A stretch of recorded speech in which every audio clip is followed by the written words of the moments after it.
আগামী ১২ ফেব্রুয়ারি গণভোটে হ্যাঁ জয়ী হলে সংবিধানের বেশ কিছু মৌলিক পরিবর্তনের পাশাপাশি কমবে প্রধানমন্ত্রীর ক্ষমতা।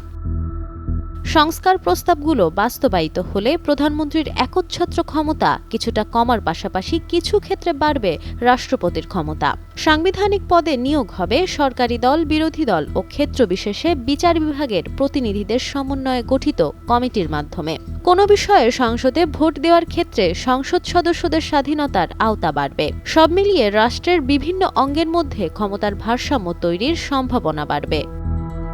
বিদ্যমান সংবিধান অনুযায়ী সব নির্বাহী কর্তৃত্ব প্রধানমন্ত্রীর হাতে ন্যস্ত। প্রধানমন্ত্রী ও প্রধান বিচারপতি নিয়োগ ছাড়া রাষ্ট্রপতিকে অন্য যে কোনো কাজ করতে হয় প্রধানমন্ত্রীর পরামর্শ অনুযায়ী। তবে এবার সংশ্লিষ্ট ব্যক্তিরা বলছেন, যেভাবে সংস্কার প্রস্তাব করা হয়েছে তাতে সাংবিধানিক পদে নিয়োগের ক্ষেত্রে প্রধানমন্ত্রীর ক্ষমতা কমবে। এসব পদে নিয়োগের ক্ষেত্রে বিরোধী দলেরও মতামত দেওয়ার সুযোগ থাকবে। যেমন নির্বাচন কমিশন গঠন প্রস্তাব অনুযায়ী সরকারি দল, বিরোধী দল ও বিচার বিভাগের প্রতিনিধির সমন্বয়ে গঠিত একটি বাছাই কমিটি প্রধান নির্বাচন কমিশনার ও অন্যান্য নির্বাচন কমিশনার বাছাই করবেন। কমিটি যাদের বাছাই করবে তাদের নিয়োগ দেবেন রাষ্ট্রপতি।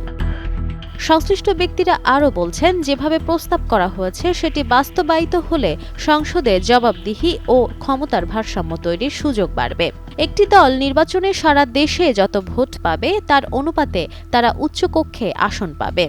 এতে উচ্চকক্ষে সরকারি দলের একক সংখ্যাগরিষ্ঠতা থাকার সম্ভাবনা কম। উচ্চকক্ষে এক ধরনের ভারসাম্য থাকবে। এর ফলে অতীতের মতো কোনো একটি দলের চাওয়ায় সংবিধান সংশোধন করা কঠিন হবে। Nafisa Nowal, Times today.